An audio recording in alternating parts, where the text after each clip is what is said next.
नमो भगवते वासुदेवाय। ओम नमो भगवते वासुदेवाय। ओम नमो भगवते वासुदेवाय। मुखं करोति वाचालं पंगुं लंघयते गिरिं यत्कृपातमहं वन्दे श्रीगुरुदीनतारिणं परमानंद माधवं श्रीचैतन्यमीश्वरम्। हरे कृष्ण। सभी भक्तों का स्वागत है।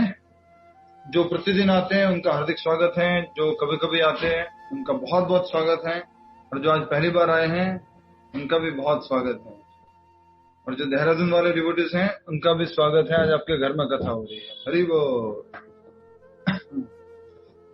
जी। श्रीमद् भगवद गीता अध्याय 7, जिसका नाम है भगवत ज्ञान, और जिसमें भगवान कृष्ण खुद तत्शृणुहु अर्जुन से कह रहे मेरे से सुनो, मेरे बारे में परम विज्ञान को।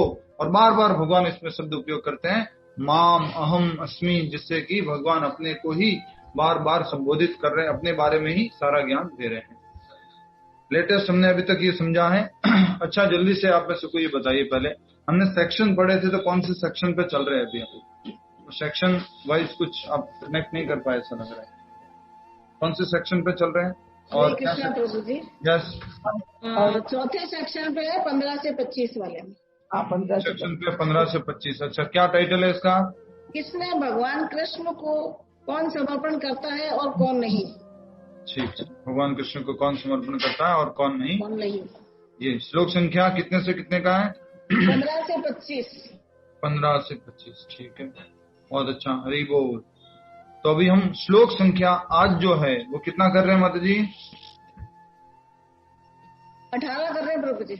तो आज हम 18 नंबर का श्लोक कर रहे हैं, और 18 नंबर के श्लोक में बहुत ही सुंदर बात बताई जा रही है, जो हमने कंटिन्यूशन है वो कहाँ से है कि 4 प्रकार के लोग जो भगवान को पास जाते हैं, भगवान को भजते हैं, लेकिन शुद्ध भक्त नहीं होते हैं। आर्थ, अर्थार्थी, जिज्ञासु और ज्ञानी। नैना पटेल माता जी बताएंगे अर्थ क्या होता है और अर्थार्थी क्या होता है। आज तुमने गड़बड़ नहीं कर। अर्थ मतलब दुखी, हाँ, और अर्थार्थी मतलब धन की लालच वाला। बिल्कुल सही उत्तर दिया है। हरि बोल। इसे बोलते हैं परफेक्ट स्टूडेंट, पूरा पढ़ाई समझ के आ जाते हैं। वेरी नाइस माता जी, अच्छा, हमें बहुत उत्साहित किया। नहीं तो क्या होता ना, कुछ डिवोटी होते ठीक है ना, कल पढ़ लिया हो गया, अब क्या है देखा जाएगा नेक्स्ट। आप पढ़ के आए, समझ के आए, अच्छा लगा। तो आज हम 4 प्रकार के लोगों में, जो हमने कल एक श्लोक पढ़ा था ज्ञानी के बारे में, कि ज्ञानी जो भक्त ज्ञानी है वो भगवान श्री कृष्ण की कृपा से जल्दी से मुक्त हो जाता है और भगवान की शरण में आ जाता है और शुद्ध भक्त बन जाता है, और खास करके वो शुद्ध भक्तों के संपर्क में आने से। और कृष्ण भावित व्यक्ति जो होता है उसको भौतिक कलमश छू भी नहीं सकते, इतना ज्यादा उसके ऊपर भगवान श्री कृष्ण का आशीर्वाद रहता है। आज आ जाते हैं उसके आगे वाले श्लोक पे। श्लोक को दोहराएंगे आप में से। श्लोक दोहराइए। कौन दोहराएंगे? हरे कृष्णा। ये स्वाति जी दोहराएंगे आज। Please repeat. उदारः सर्व एवैते, उदारः सर्व एवैते, ज्ञानी त्वात्मैव मे मतम्, ज्ञानी त्वात्मैव मे मतम्, आस्थितः स हि युक्तात्मा, आस्थितः स हि युक्तात्मा, मामेवानुत्तमां गतिम्, मामेवानुत्तमां गतिम्। उदारः सर्व एवैते, उदारः सर्व एवैते, ज्ञानी त्वात्मैव मे मतम्, ज्ञानी त्वात्मैव मे मतम्, आस्थितः स हि युक्तात्मा, आस्थितः स हि युक्तात्मा, मामेवानुत्तमां गतिम्। मामेवानुत्तमां गतिम्। आप उच्चारण कीजिए। उदारः सर्व एवैते, ज्ञानी त्वामैव मे मतम्, आस्थितः स हि युक्तात्मा, मामेवानुत्तमां गतिम्। हरि बोल। बहुत ही सुंदर श्लोक है। भगवान ने बताया ज्ञानी के बारे में, ज्ञानी किस प्रकार से अच्छा है 4 लोगों में। अब ये ज्ञानी जो है किस प्रकार आगे बढ़ जाता है और भगवान को प्राप्त कर लेता है। आप में से कौन बताएगा कि ज्ञानी का, और सॉरी परम लक्ष्य क्या है? अब जो हमने टाइटल दिया था, टाइटल क्या है बोलिए? परम उद्देश्य। परम उद्देश्य। हाँ? कृष्ण परम उद्देश्य। जी, परम लक्ष्य, परम उद्देश्य भगवान श्री कृष्ण। तो शीतल माता जी तो गायब हो गए। सबसे पहले उद्देश्य बोलते थे, वो तुरंत बोलते थे। वो यहाँ पे टाइटल क्या है इसका, वो तुरंत बोलते थे। माता जी लेके आइए उनको वापस। ठीक है। शब्दार्थ। तो आज का टाइटल है भगवान श्री कृष्ण परम उद्देश्य है। शब्दार्थ। दाराहा विशाल हृदय वाले सर्वे सभी एवं निश्चय ही एते ये ज्ञानी ज्ञान वाला तू लेकिन आत्म एव मेरे समान हो। मैं मेरे, इस श्लोक में भी क्या आ गया है? मैं। भगवान कह रहे मेरे मतम मत में आस्थितः स्थित सह वह ही निश्चय ही युक्त आत्मा भक्ति में तत्पर माम मुझ एव निश्चय ही अनुत्तमाम परम सर्वोच्च गतिम लक्ष्य को। तो आज के हमारे पूरे श्लोक का जो संस्कृत शब्द है वो भी यही है। क्या है? माम एव अनुत्तमाम गतिम। माम एव अनुत्तमाम गतिम। हरे कृष्ण। माम एव अनुत्तमाम गतिम। हरे कृष्ण कृष्ण कृष्ण। लिख दिया आपने? माम एव अनुत्तमाम गतिम। पिछले श्लोक में हमने देखा था, पिछले श्लोक में क्या था? एक भक्ति विशिष्यते। एक भक्ति करने वाला व्यक्ति बाद में क्या प्राप्त कर लेता है? भगवान की गति को, भगवान के लक्ष्य को, अर्थात अपने जीवन के लक्ष्य को। और वो लक्ष्य कौन है? भगवान श्री कृष्ण। अब आपसे कई बार कोई ये प्रश्न पूछ ले कि भाई जीवन का उद्देश्य क्या है, गीता के अनुसार उत्तर दीजिए। अध्याय 7 श्लोक संख्या 18। सीधा सीधा उत्तर है यहाँ पर, सीधा डायरेक्ट। आज एक माता जी का ऑडियो आया था मेरे पास। वो माता जी बोल रहे थे कि ग्रुप में कुछ बात हो रही थी, हमारे कम्युनल राइट्स है और कुछ इस तरह से लड़ाई झगड़े उससे संबंधित बात हो रही थी। तो बाद में मैंने सोचा अब क्या करूं, इसका क्या उत्तर है। तो उन्होंने बोला कि मेरे सारे प्रश्नों का उत्तर तो भगवत गीता में है। तो उन्होंने भगवत गीता पढ़ना शुरू किया 7वां अध्याय, और उनको एक श्लोक के अंदर उनको उत्तर मिल गया। सेम उन्होंने मुझे भेजा, प्रभु जी मेरे को बड़ा अच्छा लग रहा है, आजकल मुझे परफेक्ट उत्तर मिल गया है। कैसे? भगवत गीता में सब कुछ उत्तर दिए गए। तो हमारा उद्देश्य क्या जीवन का, वो कहाँ दिया गया है? भगवत गीता के 7वें अध्याय के 18वें श्लोक। ठीक है। अनुत्तमाम गति मतलब लक्ष्य। सर्वोच्च लक्ष्य क्या है? छोटे मोटे लक्ष्य हैं, बच्चों को पढ़ाई करवाना है, बच्चों का एडमिशन करवाना है। आप में से तो कुछ बच्चे, कुछ किसी के बच्चे तो यहाँ पे भी पढ़ते हैं ना, देहरादून में। माता जी आए कि नहीं आए क्लास में? यस क्लास माता जी नहीं है। नहीं आए लगता है माता जी। विनीता माता जी आज नहीं है। उनके बच्चे पढ़ते हैं ना माता जी। तो कहा जा रहा है कि अनुत्तमाम परम सर्वोच्च गति लक्ष्य को। अब आइए हम देखते हैं अनुवाद को। सभी भक्तों से निवेदन है, छोटा सा ये श्लोक है, बहुत अच्छा सा तात्पर्य दिया है प्रभुपाद जी ने। हम कोशिश करेंगे अगर दूसरा भी श्लोक हो पाए तो, लेकिन एटलीस्ट ये श्लोक करेंगे और अच्छे से समझने का कोशिश करेंगे फुल फोकस के साथ में। ठीक है। हमारा जो अटेंशन है ना, ओनली 20 से 30 मिनट रह सकता है अच्छे से अगर कोशिश करें तो। वो भी कब? जब बार बार कोई अटेंशन आपका खींचे, बार बार आपको अटेंशन खींचेगा तो। ऐसा नहीं कि हम खुद ही अटेंशन दे सकते हैं, इतनी देर नहीं दे सकते हम। बार बार कोई हमें बुलाए, अटेंटिव करे तो हम इतनी देर कुछ बात सुन सकते हैं। अनुवाद द्वारा ये मतलब 7वें अध्याय का 18वां श्लोक। अनुवाद द्वारा ये निसंदेह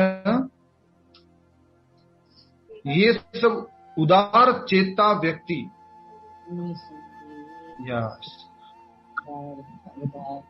माता जी म्यूट कर लीजिए ना प्लीज। शारदा शर्मा माता जी। हरे कृष्णा। निसंदेह ये सब उदार चेता व्यक्ति हैं, किंतु जो मेरे ज्ञान को प्राप्त है उसे मैं अपने ही समान मानता हूं। वह मेरी दिव्य सेवा में तत्पर रहकर मुझ सर्वोच्च उद्देश्य को निश्चित रूप से प्राप्त करता है। तो भगवान सीधा सीधा डायरेक्ट बोल रहे हैं, मुझ सर्वोच्च उद्देश्य को। क्या क्या है इसमें? माम एव अनुत्तमाम गतिम, मुझ सर्वोच्च उद्देश्य को। हमारे जीवन का बोले टॉप मोस्ट उद्देश्य क्या है? जन्म मृत्यु के चक्र से मुक्त होना ठीक है, मोक्ष प्राप्त करना ठीक है, सब बातें हैं, लेकिन टॉप मोस्ट उद्देश्य क्या है? भगवान श्री कृष्ण, भगवान श्री कृष्ण की प्रेम भक्ति, भगवान श्री कृष्ण की प्रेममयी सेवा, ये टॉप मोस्ट उद्देश्य है। इससे यहाँ क्या कहा गया? उदारः सर्वैवेते। इस सारे लोग जो थे, कौन से सारे लोग? भाटी माता जी, हरे कृष्ण जी, सुकृति लो, जो भी चार बताए, आर्थ, चार प्रकार के, आर्तो अर्थार्थ जिज्ञासु और ज्ञानी, ये चार प्रकार के लोग। उदार, उदार मतलब कैसे होते हैं? विशाल हृदय वाले, जिन्हें उदार चेता व्यक्ति। हम सब लोगों का हृदय कैसा है?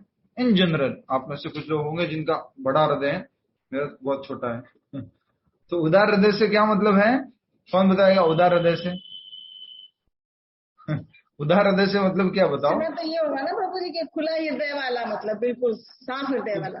ऑपरेशन करके खुलवा दिया? नहीं, वो नहीं, मतलब बोलने में जो उच्चारण में जो अपन कहते हैं कि भाई ये तो अच्छे, मतलब विशाल हृदय और बड़े दिल वाला, प्रभु ज्ञान से रिलेटेड है, बड़े दिल वाला। क्या बात है, बड़े वाला। मन भी मोटा होना चाहिए, बड़ा होना चाहिए। बोले पैसे कम हुए तो क्या हुआ, बड़े दिल वाले हैं हम। तो बहुत अच्छा शब्द है यहाँ पर, उदारः सर्वैवे। उदार मतलब कि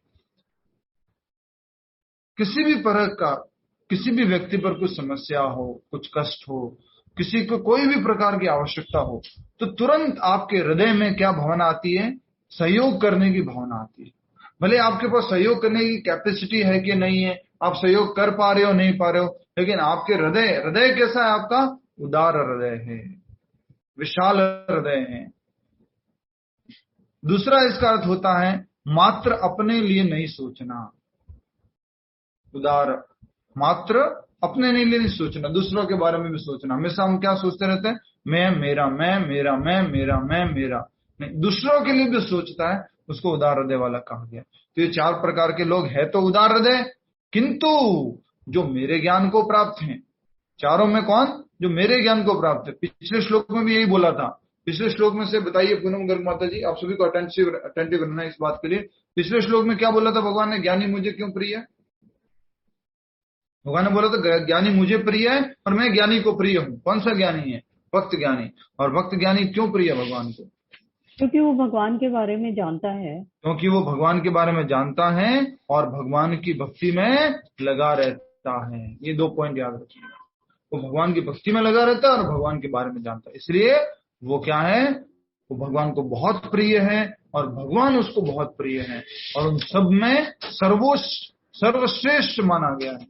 आज के श्लोक में सेम बात कही गई है दूसरे तरीके से कि सारे लोग कैसे हैं? ये उदार हृदय वाले। लेकिन इनमें से भी कौन अच्छा है? वो है जो मेरे ज्ञान को प्राप्त हैं, तो मेरे बारे में जानता है, उसे मैं अपने ही समान मानता हूं।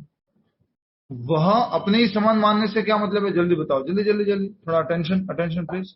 अपने ही समान मानता हूं मतलब क्या?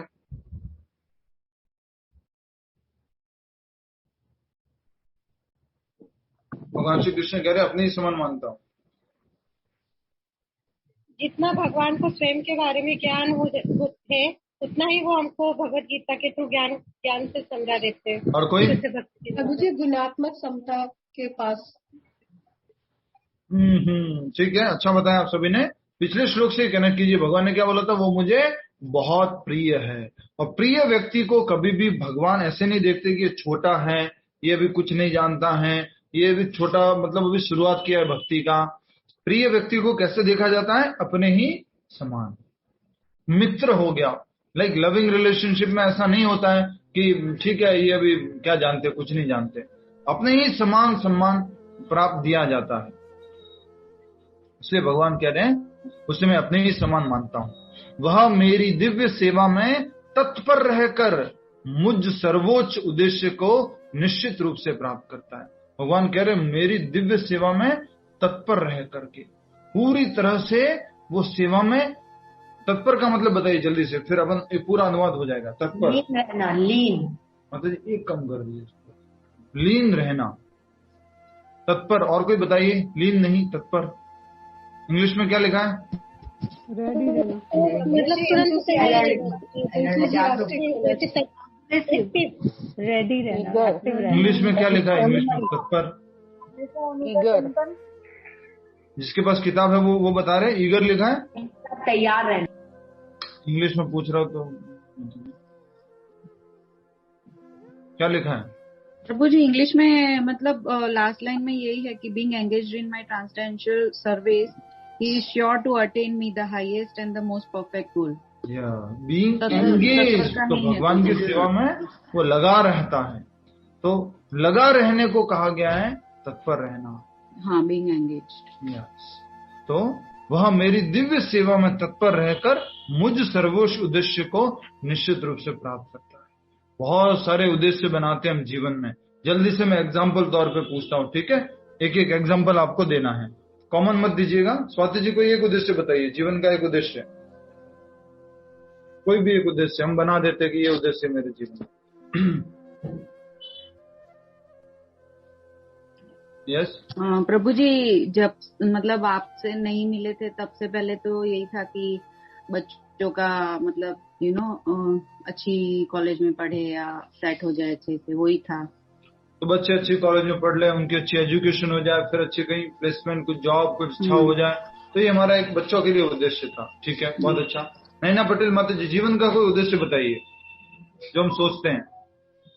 जीवन का उद्देश्य वही कि हमारे फैमिली अच्छी तरह से आगे बढ़े और प्रभु की अच्छी तरह से आगे बढ़े। ठीक है, फैमिली। यस, प्रमोद कुमार जी। हम सदा भगवान के आभारी रहे और उनकी सेवा में उद्देश्य पूछ रहे, उद्देश्य और हमेशा उनकी सेवा में लगे रहे। भौतिक रूप से कोई भी उद्देश्य पूछ रहे जो हम पहले उद्देश्य रखते थे। Yes, Reema Patel Mata ji, before coming to spiritual life, um, any kind of aim? I was searching for something deeper than life. कुछ ढूंढते रहते थे। ठीक है। यस, लीना विज माता जी। प्रभु जी के जो भी रोल्स मिले हैं लाइफ के, उनको अच्छे से निभा सकते। जो भी रोल्स मिला है, पति पत्नी माता, ठीक है, बहुत अच्छा, अच्छे से निभाना है। और कोई आप में से उद्देश्य? घर सेटल करना है। हरे कृष्ण प्रभु जी। पेंटिंग सीखनी है। ओके, फिरना, मस्ती करना, सब स्वस्थ और सुखी रहे। स्वस्थ और सुखी रहे। ठीक है, बहुत अच्छा। वैसे आप लोग शर्मा रहे हैं थोड़े से, कोई बात नहीं, शर्मा लीजिए, अच्छे से नहीं बताना चाहिए, मत बताइए। बता रहे घूमना फिरना मस्ती करना, घूमना फिरना मस्ती करना। ठीक है। और प्रभु जी हरे कृष्णा। हाँ प्रभु जी हरे कृष्णा। हाँ माता जी, सुन रहा हूँ, बोलो। मेरा उद्देश्य तो हमेशा ये था कि उत्तराखंड में कोई अच्छा काम हो। आप चले गए, अब अच्छा काम होगा। अरे वाह, मैं चला गया तो अच्छा काम होगा। यहाँ तो ऑलरेडी बहुत सारे डिवोटीज है माता जी। डिवोटीज है, लेकिन तीन की यात्रा का उद्देश्य था प्रभु जी, वो सब हो गया। प्रभु जी संख्या कम है उनकी। यस यस यस, बहुत अच्छा। हरे नाइस, हरे कृष्ण।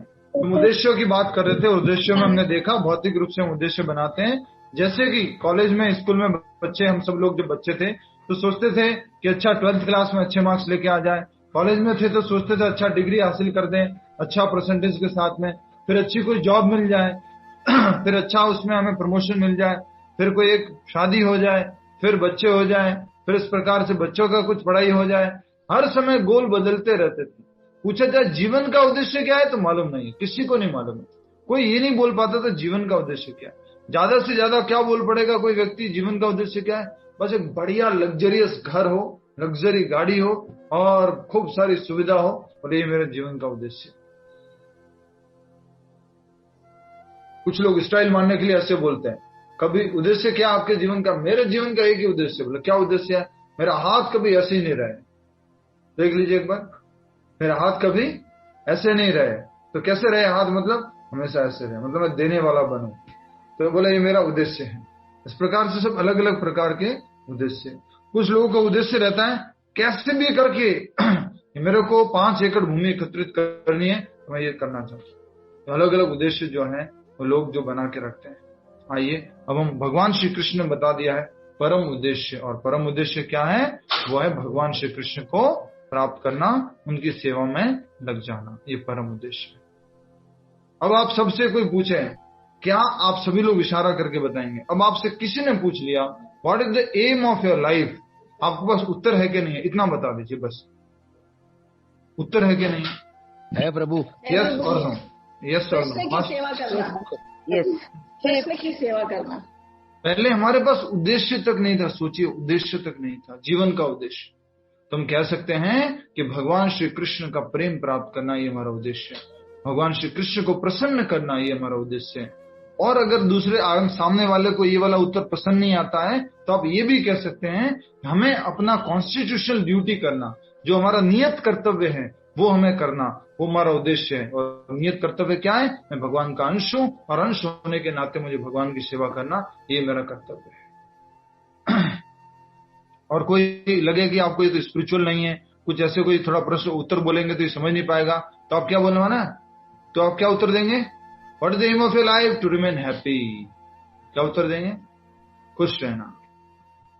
खुश रहना कैसे है वो सब नेक्स्ट बात है, क्या उद्देश्य है? खुश रहना। जैसे मैं स्टोरी बता चुका हूं, आपको याद होगा तो शॉर्ट में बता देता हूं जल्दी से। एक टीचर जो है वो स्कूल में जाती है, बच्चों से बोलती है बच्चों आज हम आपका सरप्राइज टेस्ट लेंगे, आप जल्दी से अपनी नोटबुक खोलिए, उसमें से एक पेपर निकालिए। बचपन में आपने निकाले, किसी ने पेपर निकाले अपनी किताब कॉपी में से, नोटबुक में से, बीच में से पिन वाले 2 पेज निकालते थे, याद है ना? तो वैसे वो 2 पिन वाले पेज निकालो और उसके ऊपर फिर क्या लिखो? अपने जीवन में आप क्या बनना चाहते हो ये लिखो, what you want to become in life, ऐसा प्रश्न दे दिया। और किसी को शेयर नहीं करना है एक दूसरे को। सब बच्चों ने अपना अपना बढ़िया से सोच समझ करके लिख दिया, किसी क्या क्या लिखा लिख दिया। फिर एग्जाम खत्म हो गया, सब लोग कॉपी जो है वो पेपर आंसर शीट जो है वो सबने मैडम को जमा कराई। मैडम ने देखा सबने बढ़िया बढ़िया बढ़िया अलग अलग लिखे थे। किसी ने लिखा था डॉक्टर, किसी ने लिखा था इंजीनियर, किसी ने लिखा था लॉयर, किसी ने लिखा था बिजनेसमैन, किसी ने लिखा था गुड लाइक टीचर, सबने अलग अलग लिखा था। एक बच्चे ने लिखा था what you want to become in life, उत्तर था I want to become, I want to be happy. Yes I want to become happy. Teacher बोलते मेरे प्रश्न को समझे नहीं क्या, क्या प्रश्न पूछा है? बोले नहीं मैंने प्रश्न को तो सही समझा। तो ये उत्तर क्या दिखा है? क्या I want to become happy. तो बच्चा क्या बोलता मालूम है? मैंने तो उत्तर सही लिखा पर आपने साहब लाइफ को गलत समझ लिया। You have misunderstood the life, तुमने जीवन को गलत समझ लिया। जीवन इसलिए नहीं है कि डॉक्टर इंजीनियर ये वो सब कुछ बन गए, इन सब के बनने के पीछे उद्देश्य क्या है? खुश रहना। खुश नहीं रहे जिंदगी भर भागते रहे भागते रहे भागते रहे, क्या मतलब? तो खुश रहना बहुत जरूरी है। और अगर आपसे कोई प्रश्न पूछे तो इस प्रकार से उत्तर दे सकते थे। प्रभुपाद जी से ये पूछा था किसी ने, Prabhupada ji what is the aim of your movement? Prabhupada ji ने क्या बोला? To enjoy. ये प्रभुपाद जी का उत्तर। अब आइए तात्पर्य पढ़ते हैं। अच्छा जल्दी से बता दीजिए आप में से क्या नाम है? विजय राजपुरोहित जी, आपके जीवन का उद्देश्य क्या है? फटाफट, जीवन का उद्देश्य क्या है?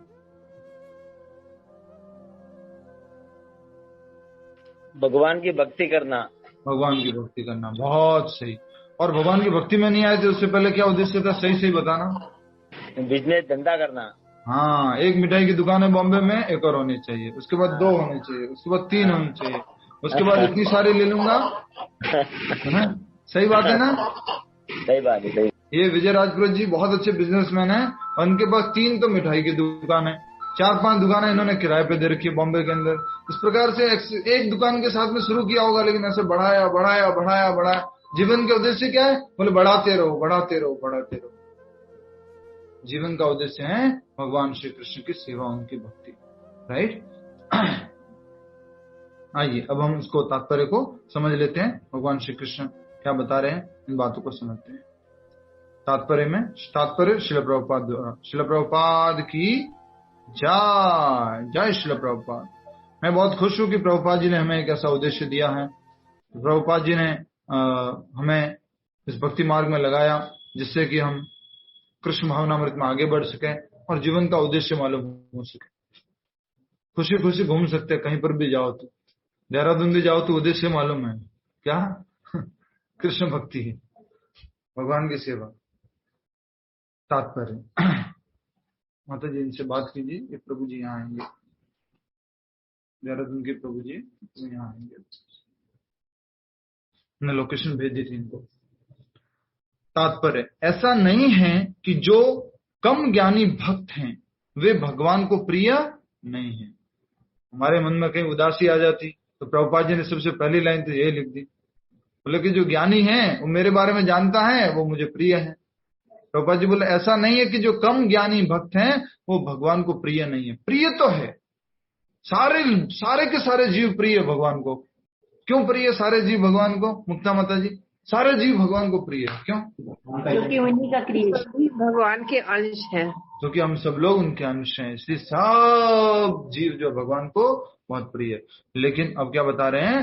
भगवान कहते हैं कि सभी उदार चेता हैं, क्योंकि चाहे जो भी भगवान के पास किसी भी उद्देश्य से आए वह महात्मा कहलाता है, अच्छी आत्मा कहलाता है, जो किसी भी उद्देश्य से भगवान के पास है। अच्छा, ध्रुव महाराज किस उद्देश्य से गए थे जंगल में? रीमा पटेल माता जी। प्रभु जी अर्थार्थी। रीमा पटेल नाम है आपका? सॉरी। अच्छा, यस। भगवान को ढूंढने के लिए, भगवान को पाने के लिए। भगवान को पाने के लिए गए थे ध्रुव महाराज? नहीं, वो दूसरा धन, he was looking for some kingdom for। उनको क्या चाहिए था? बहुत ज्यादा भौतिक जो है वैभव चाहिए था। अपने पिताजी से भी, अपने दादाजी से भी बड़ा साम्राज्य चाहिए था। क्यों? क्योंकि जब सुरुचि ने मना कर दिया फिर तुम अपने पिताजी की गोद में नहीं बैठ सकते हो, तो उनको लगा क्यों, ये राजा है इतने बड़े, मैं इनकी गोद में नहीं बैठ सकता, मैं खुद बहुत बड़ा राजा बनूंगा, बहुत बड़ा राज्य हासिल करूंगा। ठीक है, अब आइए आगे देखते हैं। जो भक्त भक्ति के बदले कुछ लाभ चाहते हैं उन्हें भगवान स्वीकार करते हैं, क्योंकि इससे स्नेह का विनिमय होता है। बहुत अच्छी बात बोली आप सब लोग। आज के बाद कोई भी व्यक्ति जो भगवान से कुछ मांगता है उसके प्रति आप गलत नहीं सोचेंगे। समझ में आया आपके? उसके प्रति आप गलत नहीं सोचेंगे। क्यों नहीं गलत सोचेंगे बताइए? कोई एक बताइए आप में से। उसके प्रति गलत नहीं सोचेंगे, क्यों? क्योंकि वो भगवान के पास भगवान से प्यार है। हाँ, क्योंकि उसके बदले में भी भगवान से प्यार है। भगवान के पास किसी न किसी उद्देश्य से गया। किसके पास? भगवान के पास गया। तो इसलिए कहा गया है कि जो भक्त भक्ति के बदले कुछ लाभ चाहते हैं उन्हें भगवान स्वीकार करते हैं, क्योंकि इससे स्नेह का विनिमय होता है, प्रेम का आदान प्रदान होता है। और हमने 6 बातें पढ़ी थी भक्ति के आदान प्रदान में। कौन बताएगा 6 बातें क्या थी? हरि बोल। 6 लविंग एक्सचेंजेस बिटवीन डिवोटीज। 6 प्रकार के आदान प्रदान क्या थे वो समझ सकते हैं। कौन बताएगा? 6 प्रकार के लविंग एक्सचेंजेस, 6 प्रकार के विनिमय भक्तों में। हमने समझा था ना, 6 वेग होते हैं। 6 प्रकार की चीजें भक्ति को नाश कर देती हैं, 6 प्रकार की चीजें भक्ति में बढ़ा देती हैं, और 6 प्रकार की चीजें भक्ति में विनिमय करवाती है। वो क्या थी 6 प्रकार की चीजें? एक तो ज्ञान का आदान प्रदान, विनिमय। और कोई नहीं मालूम? को पता है, बताइए। प्रभु जी, भक्तों में प्रेम का आधार, दान उपहार और स्वरूप उपहार, विश्वास से मन की बातें करना, गोपनीय ढंग से पूछना, प्रसाद ग्रहण और प्रसाद अर्पित करना। बहुत सुंदर। ये क्या है? बहुत अच्छी बात बताई गई है। श्लोक इस प्रकार से हैं।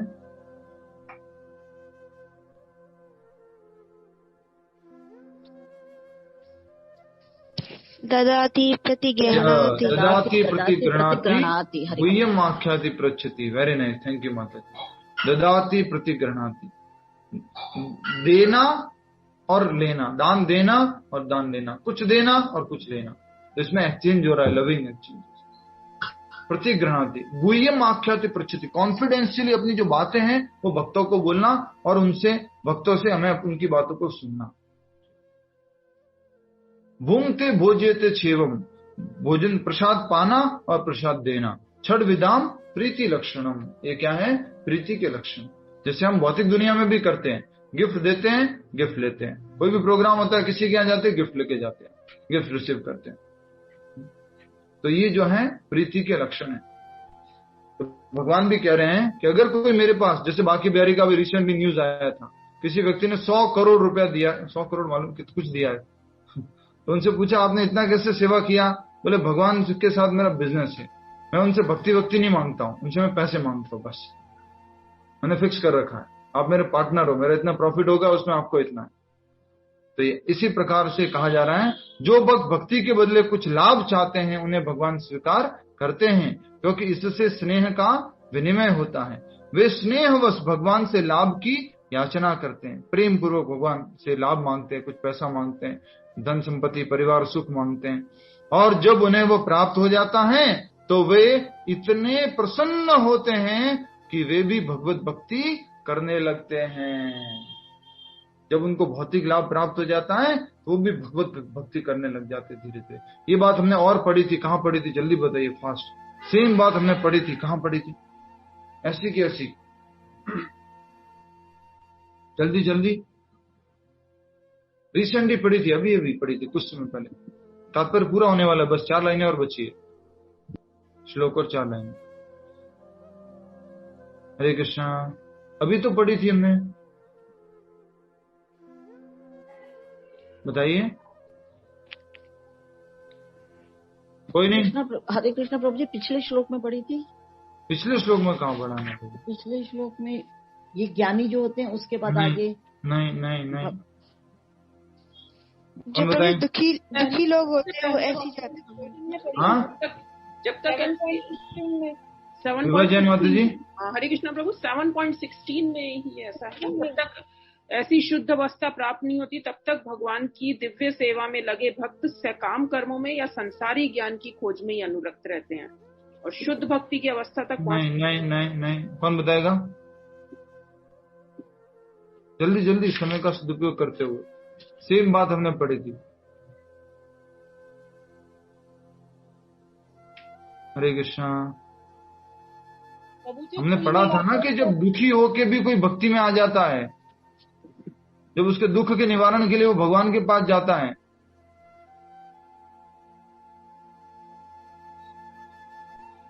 नहीं? ठीक है, कोई बात नहीं। तो कह रहे हैं यहाँ पे कि भगवान के पास भौतिक लाभ की याचना करने के लिए जाते हैं, और जब उन्हें वो प्राप्त हो जाता है तो वे इतने प्रसन्न होते हैं कि वे भगवत भक्ति करने लगते हैं। रिसेंटली मैंने क्या एग्जांपल दिया था, भगवान की माला जप करना शुरू किया, कुछ लोन वोन पड़ा था वो ठीक हो गया, या कुछ पैसे थे वो वापस आ गए तो खुश हो जाते हैं। एक माला की जगह नेक्स्ट टाइम प्रभु जी जाते हैं, पूछते कितनी माला करते हैं आप? बोले 2 माला करता हूँ। 2 माला कैसे करने लग गए? बोले मेरे पैसे अटके हुए थे वो आ गए। नहीं, तो इसलिए कहा गया है वो और भक्ति करने लग जाते हैं। किंतु ज्ञानी भक्त भगवान को इसलिए प्रिय हैं कि उसका उद्देश्य प्रेम तथा भक्ति से परमेश्वर की सेवा करना होता है।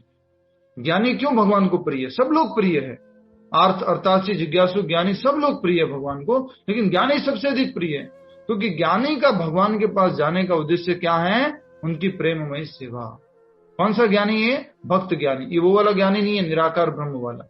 तो भक्त ज्ञानी भगवान के पास जाता है तो लिखा है उद्देश्य प्रेम तथा भक्ति से परमेश्वर की सेवा करना होता है, ना कि भगवान दे रहा हूं वापस चाहिए, ठीक है ना? अच्छा, वो शंकर भगवान वाली स्टोरी मालूम है ना? यस और no? Story time, smile please. Short story, छोटी सी स्टोरी। हरि बोल। तो एक बार एक व्यक्ति थे, देहरादून में रहते थे। देहरादून में आ गया तो इधर का बोल देता हूँ। एक व्यक्ति थे, वो देहरादून में रहते थे, और उनके लॉटरी जो है उसका बहुत शौक था उनको, और लॉटरी लेनी है, वो लॉटरी लेने में बहुत शौक थे। वो शिव जी के भक्त थे। यहाँ पे एक अच्छा मंदिर है ना शिव जी का, वो शिव जी के मंदिर जाते थे, और शिव जी के मंदिर जाके जल चढ़ाते थे, वो बिल पत्र चढ़ाते थे, दूध चढ़ाते थे, और शिव जी से बोलते भगवान शिव भोलेनाथ लॉटरी ली है, अब तो आप प्लीज मेरी पहले नंबर की लॉटरी पहला प्राइज लगवा देना। बोले पहला प्राइज कितना है? 1 करोड़ रुपए। दूसरा प्राइज 50 लाख रुपए। भगवान पहला प्राइज चाहिए, दूसरा भी नहीं चाहिए हमारे को। बड़ा खुशी से वो लॉटरी खरीदता है और पूरा फिर भगवान के पास जाता है, खूब दूध चढ़ाता है, बिलपत्र चढ़ाता है, जल चढ़ाता है। भगवान पहला नंबर, हाँ ध्यान रखना, पहला आना चाहिए। पहला नंबर अगर आ गया, शिव जी, क्या नाम है उनका? शिव जी का तप्तेश्वर महादेव, यस याद आ गया, तप्तेश्वर महादेव, तो तपकेश्वर, तो उनके पास जाते हैं और बोलते 50% आपका। अगर 1 करोड़ आ गया तो 50 लाख आपका। ठीक है पूरा तैयार है। अब शिव जी जो है बोलते हैं कि अच्छी बात है ये तो। और इस प्रकार से ये जो व्यक्ति थे वो लॉटरी खरीद लिए। उनकी लॉटरी में कौन सा नंबर आया? दूसरा नंबर, सेकेंड नंबर आ गया, दूसरा नंबर आ गया। कितने का प्राइस था दूसरे नंबर में? 50 का। कितने का था? 50 लाख। ये सब ना सब अच्छे से सुनते हैं। 1 करोड़ 50 लाख की बात है, ये सब कर लो, सब अच्छे से श्रवण करते हैं। इसमें कोई भूल नहीं हो सकती। इसे पूछ भी लेंगे ना नेक्स्ट टाइम तो भी बता देंगे। मुझे स्टोरी याद है ना इसमें। 50 लाख, तो 50 लाख का उनको इनाम मिल गया। खुश हो गए वो, तो बहुत प्रसन्न हो गए और भगवान शिव के पास जाते हैं और शिव जी को बढ़िया से फिर से बिलपत्र, दूध, पुष्प, जल वगैरह बढ़िया से चढ़ाते हैं। उसके बाद में प्रणाम करके वापस निकलते हैं। तो शिव जी पूछते, भैया क्या हुआ? लॉटरी लगी है, मेरा 50% किधर है? वो बढ़िया स्टाइल से पीछे देखता है शिव जी की तरफ और बोलते हैं, हाँ मेरे को पागल समझा है क्या? 50% तो आपने पहले ही रख लिया और अब मेरे को बोल रहे 50% किधर है? राइट तो हम जैसे लोग जो भगवान के पास, मतलब जो साधारण लोग हैं, अर्थार्थी और जिज्ञासु, वो लोग भगवान के पास किस उद्देश्य से जाते हैं? भौतिक उद्देश्य से जाते हैं। लेकिन ज्ञानी होता है, उसको क्लियर होता है कि मैं भगवान का दास हूँ, मुझे भगवान की सेवा करना है। ये सब ज्ञानी को क्लियर होता है। इसलिए कहा गया है कि ऐसा भक्त भगवान की सेवा किए बिना क्षण भर भी नहीं रह सकता। वो भगवान की सेवा करना चाहते हैं। इसी प्रकार परमेश्वर अपने भक्त को बहुत चाहते हैं और वे उससे विलग नहीं हो पाते। एक लाइन लिख लीजिए सभी लोग। स्वाति जी वीडियो ऑन कीजिए, एक लाइन लिख लीजिए। हिंदी में लिखिए पहले और इंग्लिश वाले इंग्लिश ट्रांसलेट कर लेना अपने हिसाब से।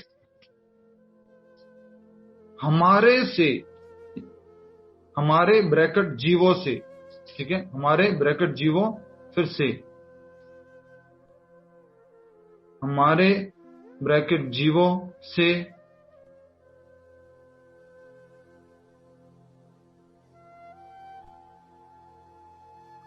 अनगिनत गुना अधिक भगवान श्री कृष्ण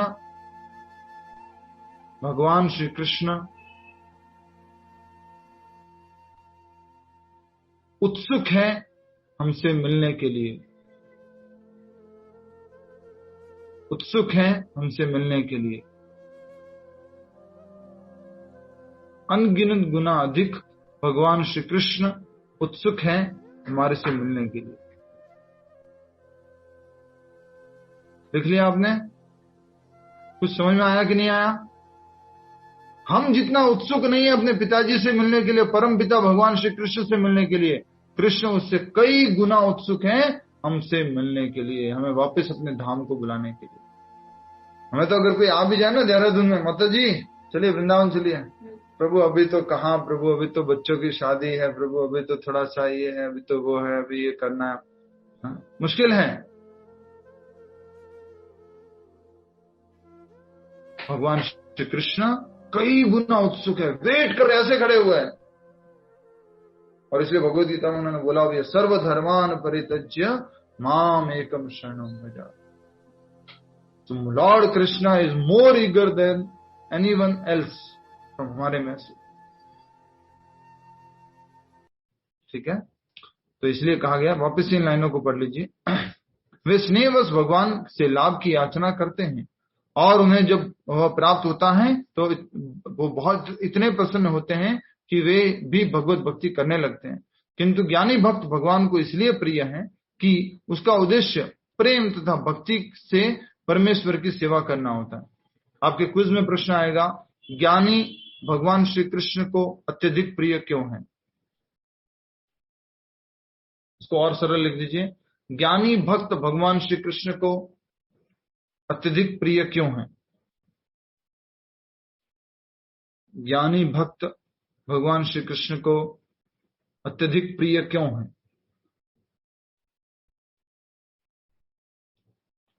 ज्ञानी भक्त भगवान श्री कृष्ण को अत्यधिक प्रिय क्यों है? उत्तर है क्योंकि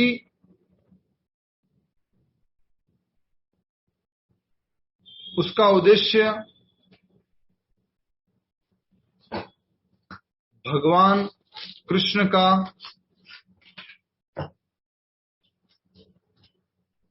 भगवान श्री कृष्ण की प्रेम तथा भक्ति से सेवा करना होता है।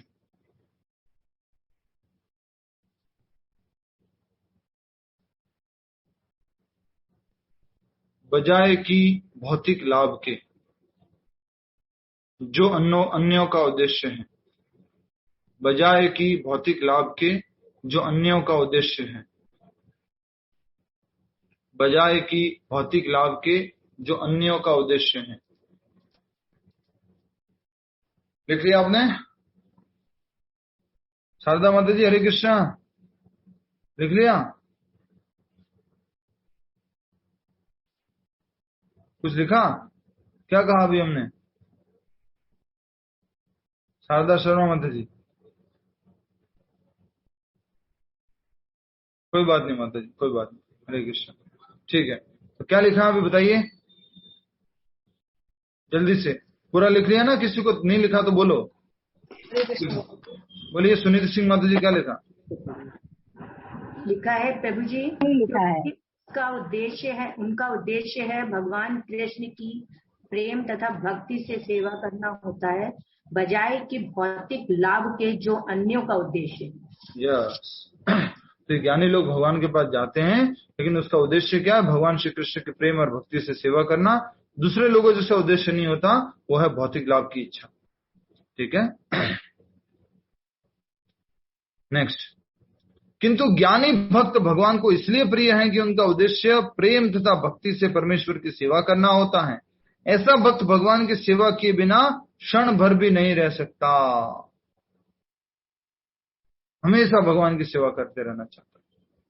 इसी प्रकार परमेश्वर अपने भक्त को बहुत चाहते हैं और वे उससे विलग नहीं हो पाते। भक्त जो है भगवान की खूब सेवा करना चाहते हैं, और भगवान तो आराम से बैठ के बोलते, चल प्यार दबा आराम से, हरि बोल, खूब सेवा कर तू। भगवान क्या कहते हैं? भगवान कहते हैं मैं भी बहुत आतुर हूं मेरे भक्त की सेवा करने में। ठीक है, नेक्स्ट।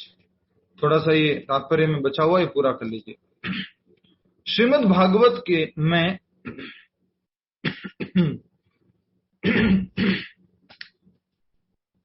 श्रीमद् भागवत में 90वें स्कंद के 4थे अध्याय के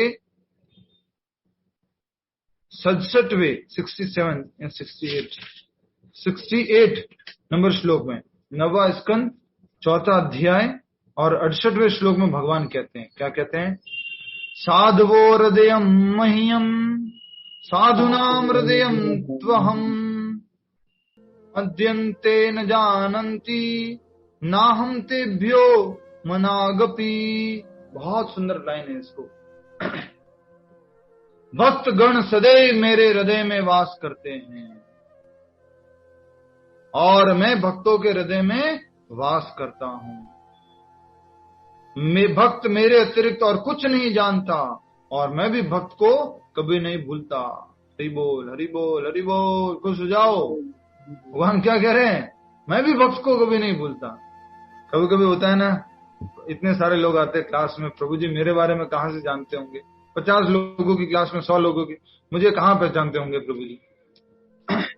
भगवान करोड़ों अरबों अनगिनत जीवों के बीच में क्या कह रहे हैं? कि मैं कभी उस भक्त को नहीं भूलता हूं। जैसे गाय का झुंड आता है और बछड़ा जैसे ही देखता है उस गाय के झुंड में अपनी मां आ रही है, तुरंत अपनी माँ के पास इधर उधर भाग के चला जाता है। ऐसे भगवान भी अपने भक्त को कभी नहीं भूलते। ठीक है। मेरे तथा शुद्ध भक्तों के बीच घनिष्ठ संबंध रहता है। ज्ञानी शुद्ध भक्त कभी भी आध्यात्मिक संपर्क से दूर नहीं होते, अतः वे मुझे अत्यंत प्रिय है।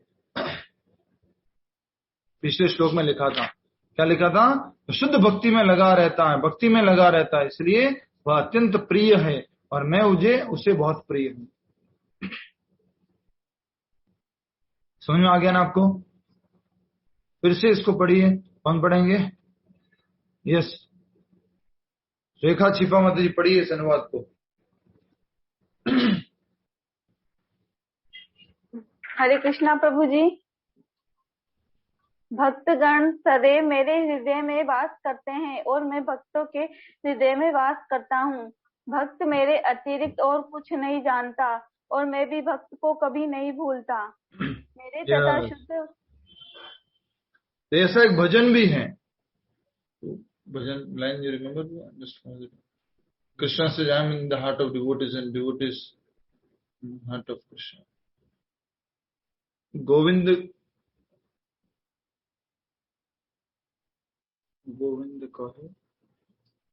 कहे न मोरा वैष्णव प्राण। हाँ, गोविंद कहे न मोरा वैष्णव प्राण। प्रभु जी ने बहुत अच्छा बता दिया। ये माता जी ढूंढ लीजिए इस लाइन को, भजन वैष्णव भजन में ये लाइन है, वो डिस्प्ले करेंगे हम। तो भगवान कृष्ण कहते हैं वैष्णव मेरे प्राण हैं, और गोविंद हमेशा वैष्णवों के हृदय में विराजमान रहते हैं। ये बात कभी नहीं भूलना है कि अगर हम भगवान की सेवा करेंगे, प्रेम में भक्ति में सेवा करेंगे, तो हमेशा भगवान हमें याद रखते हैं। और यहाँ पर श्रीमद् भागवत में भगवान खुद कहते हैं भक्तगण सदैव मेरे हृदय में वास करते हैं। स्कंद 9वां अध्याय 4 श्लोक संख्या 68। भक्तगण सदैव साधुवो हृदय मह्यम साधु नाम हृदय तो हम। साधु मेरे हृदय में वास करते हैं, मैं साधुओं के भक्तों के हृदय में वास करता हूँ। भक्त मेरे अतिरिक्त और कुछ नहीं जानता और मैं भी भक्त को कभी नहीं भूलता। मध्यंते न जानन्ति ना हम तेभ्यो मनागपि। कभी मैं अपने भक्तों को नहीं भूलता। कभी कभी ऐसा हो जाए कि बोले जीवन के अंत में भगवान कृष्ण को भूल गए, तो लास्ट में याद नहीं आए तो भगवान क्या कहते हैं? बोले तू भूल जाना लेकिन मैं तो याद रखूंगा। तुम भूल सकते हो लेकिन मैं कभी नहीं भूलता। अर्जुन को बोला है भगवान ने, कहां पर बोला था? तुम भूल गए हो लेकिन मैं नहीं भूला। अर्जुन को बोला भगवान ने, कहां पर? 4 अध्याय के 5वें श्लोक में। नत्वे वाहम नहीं, मेरे और तेरे बहुत जन्म हो, बहुनी में व्यतीतानि जन्मानि तव चार्जुना। अर्जुन, मेरे और तुम्हारे बहुत सारे जन्म हो चुके हैं, लेकिन मुझे सबका स्मरण है, तुम्हें याद नहीं है। तो इसलिए भगवान कभी भी अपने भक्त को नहीं भूलते। और भगवान का और भगवान के भक्त का कैसा संबंध होता है? बहुत घनिष्ठ संबंध होता है, बहुत घनिष्ठ। ठीक है। तो यही मुख्य बात थी आज के श्लोक में कि अगर कोई व्यक्ति भगवान श्री कृष्ण के ज्ञान में स्थित है, उदार चेतना वाला है और भगवान की दिव्य सेवा में अगर तत्पर रहता है, वो निश्चित रूप से परम सर्वोच्च उद्देश्य कौन है? भगवान श्री कृष्ण, उनको वो प्राप्त करता है। हम सबको अब जो इम्पोर्टेंट पॉइंट यहां से सीखना है वो ये है। सबसे पहला प्रैक्टिकल पॉइंट क्या है वो? हमें भक्ति भगवान की सेवा करने के लिए करनी है। हमें भक्ति भगवान को प्रसन्न करने के लिए करनी है, न कि किसी भौतिक इच्छा की कामना के लिए। और भक्ति का अर्थ तो हमने बार बार लिखा ही है, सेवा करना, कृष्ण को उद्देश्य रखकर कार्य करना, सेवा करना, ये भक्ति है। ठीक है। हरे कृष्ण।